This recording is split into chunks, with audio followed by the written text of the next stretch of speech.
Sana all na lang talaga tayo dito. Ay, naku. May order na naman po tayong isang money bouquet. Yes, tama pong narinig nyo. Isa na naman pong money bouquet ang order natin ngayon. At ito nga po, isang round money bouquet.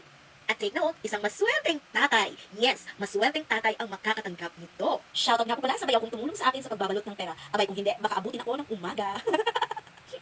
At ayan na nga po, nilagyan po natin isa-isa ng flower ang stick. Tsaka natin nilagay ang pera. Pinabilog natin ang pera sa stick na parang bulaklak din ang design.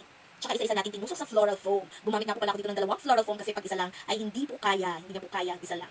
At ayan na nga, isa-isa na natin tinusok ang stick sa floral foam. Okay, pinabilog lang po natin ang design nito. Pinaikot lang natin siya. O, i-balance lang natin sa floral foam ang mga perang nilagay natin sa stick. O, pinabilog lang po natin yan. At sa libing nga po ng umorder, ako na po ang bahala na pagandahin ang kanilang order. Wala po silang ibinigay na kulay kung anong dapat kong gamitin. So, ako na ang bahala. So, ako naman, ayan, gumamit ako ng kulay, dilaw na bulaklak, at saka ang papel na ginamit ko dito, ang special paper na ginamit ko dito ay blue at saka gold.